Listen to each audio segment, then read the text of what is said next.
September 12, 1942. Charter Towers Airfield, Queensland, Australia. Heat shimmers off the tarmac as a Douglas A-20 Havoc light bomber taxis toward a hangar made of corrugated tin and hope. Inside, a 43-year-old man with grease-stained hands and fire in his eyes is about to change the Pacific War.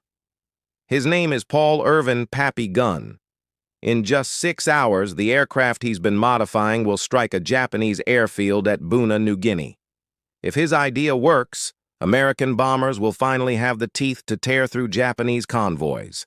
If it fails, men will die, and the old pilot will be dismissed as a reckless dreamer. But Pappy Gunn isn't thinking about failure. He's thinking about his wife and 4 children, trapped in a Japanese internment camp 1,700 miles away in Manila. He's thinking about the convoys he watched slip by untouched because American bombers could not fly low enough, fast enough, or hit hard enough. And he's thinking about how to turn a high-altitude bomber into a low-flying, gun-blazing monster that could rip ships apart. This isn't the story of cutting-edge technology.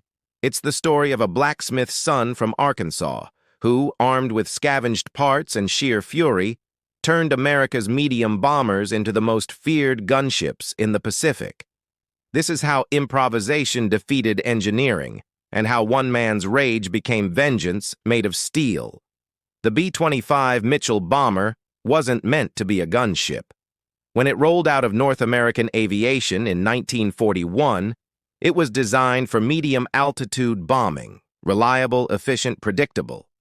But it wasn't built for the jungles of New Guinea. At 10,000 feet, bombs vanished into the jungle canopy or missed convoys entirely. Japanese supply lines ran unchecked. The U.S. desperately needed a plane that could fly low, hit hard, and survive the storm of anti-aircraft fire. Nothing in the American arsenal could do that. Then came Major General George C. Kenney, commander of Allied air forces in the Southwest Pacific.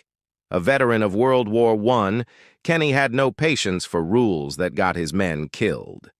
Touring bases in 1942, he found something strange at Charter Towers. An old Navy mechanic working alone on a battered A-20 bomber, tearing it apart and rebuilding it into something new. That mechanic was Pappy Gunn. A former Navy pilot, Gunn had retired after 21 years, started Philippine Airlines, and was living in Manila when the Japanese attacked. He flew civilians and soldiers out in unarmed aircraft until the very last day, then escaped to Australia. His wife and 4 children weren't so lucky. They were captured and imprisoned. From that moment, every mission, every modification, every bullet he fired became part of one singular purpose: end the war before his family starved behind barbed wire. When General Kenney asked what he was doing, Gunn pointed at the Havoc and said, "Making it meaner." He had stripped the bombardier's glass nose and bolted on 4 .50-caliber machine guns, scavenged from wrecked fighters. He welded armor plating by hand and rerouted ammo belts. Kenney didn't see a mechanic. He saw a visionary. He made Gunn his special projects officer, gave him resources, and one order: convert every bomber you can. Make them killers. By September 1942, Gunn's modified A-20s went into combat over Buna and unleashed hell. They flew at treetop height, roaring through anti-aircraft fire, strafing enemy planes, and dropping parachute bombs that turned the airfield into a flaming inferno. It was a success no one expected. The era of the strafer had begun. The success of Pappy Gunn's A-20s didn't just impress General Kenney, it shocked him. Those low-flying monsters ripped apart Japanese airfields like nothing before. Pilots returned with stories of ships burning from bow to stern. Kenney saw the future of the air war. If a light bomber could do this, what about a medium one? His eyes turned to the B-25 Mitchell. In its standard form, the B-25 was never meant to fly at mast height. But Gunn believed he could turn it into a ship-killing gun platform. In a sweltering hangar in Townsville, Australia, surrounded by scrap metal and wrecked planes, he began the transformation. He stripped out the glass nose and replaced it with armor plating. Then came the teeth. 4 forward-firing, 50 caliber machine guns in the nose, 2 more on the sides, and later, underwing pods that turned the bomber into a hurricane of lead. Ammunition belts fed through the fuselage like veins of brass. It was ugly, brutal, beautiful. Gunn called it the strafer. Tactics evolved as fast as the planes. Instead of dropping bombs from the sky, Mitchell crews now attacked from 100 feet above the waves, skip-bombing their payloads so they literally bounced across the water into enemy hulls before detonating. The first missions were terrifying. Pilots flew so low their propellers threw spray into the cockpits, but when the Mitchells struck, the effect was devastating. Convoys turned into chaos. Ships erupted in flame. Entire formations of Japanese transports vanished beneath the sea. For the first time in the Pacific War, American air power ruled the sea lanes, and the world would see just how lethal these new gunships were in March 1943, in a battle that would become legend.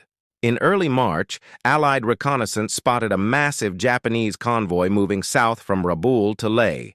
8 transports, 8 destroyers, carrying nearly 7,000 soldiers to reinforce New Guinea. If they made it through, the campaign could drag on for months, maybe years. Kenny saw his chance. He ordered everything into the air: B-17s, skip-bombing B-25s, low-flying A-20s, and P-38 fighters. Pappy Gunn's modified gunships would lead the assault. On March 3, 1943, the Allied planes found the convoy steaming through the Bismarck Sea. The weather cleared, and the attack began. B-17s hit first from 7,000 feet, forcing the Japanese formation to scatter. Then came the Mitchells. They dropped to the deck, engines screaming, tracer rounds slashing across the water. The first ships were shredded within seconds. Anti-aircraft gunners were cut down at their posts before they could return fire. Skip bombs struck home, detonating in massive sheets of flame. Within hours, the sea was a burning graveyard. By the end of the battle, all 8 transports were destroyed. 4 destroyers were sunk, and more than 3,000 Japanese troops went down with them.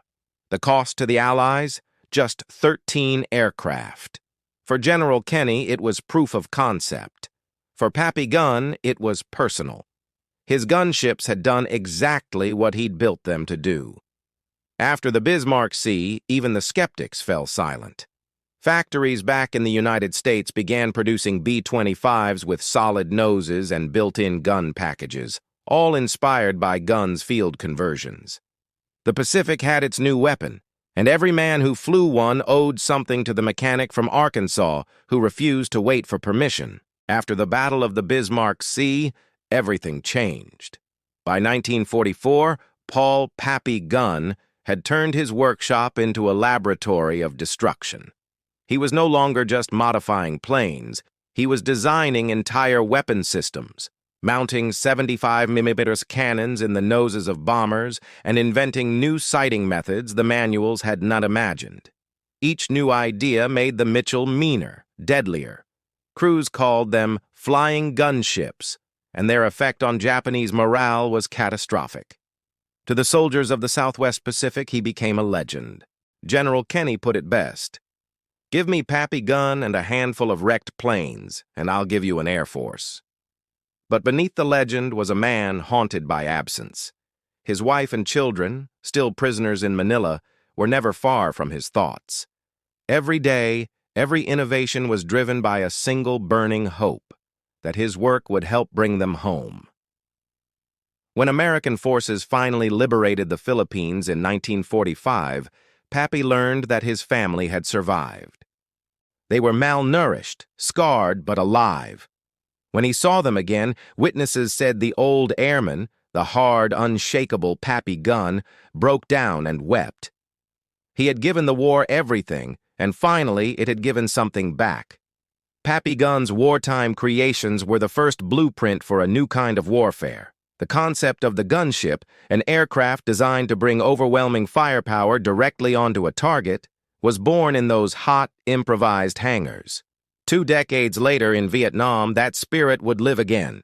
When the U.S. Air Force mounted side-firing guns on transport planes, creating the AC-47 Spooky and later the AC-130 Spectre, they were carrying forward the DNA of Pappy Gunn's inventions.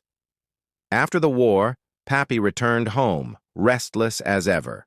He couldn't stop building, couldn't stop flying. In 1957, he was ferrying a plane through the mountains of the Philippines when a storm rolled in. The wreckage was found days later. Paul Irvin Pappy Gunn was gone, taken not by the enemy, but by the skies he'd loved all his life. But his legacy didn't end there. Every time a gunship roars low over a battlefield, the spirit of Pappy Gunn flies again. He was a blacksmith's son, a mechanic, a soldier, a father, and an inventor who changed the way wars are fought. He forged a weapon that turned desperation into dominance and fear into firepower. He built victory out of steel and sweat, a man who taught bombers to fight like fighters and turned the tide of war with nothing but courage, conviction, and a wrench in his hand. Thanks for watching. If you enjoyed this story of wartime innovation, be sure to hit that like button and subscribe for more untold stories from history. We'll see you in the next one.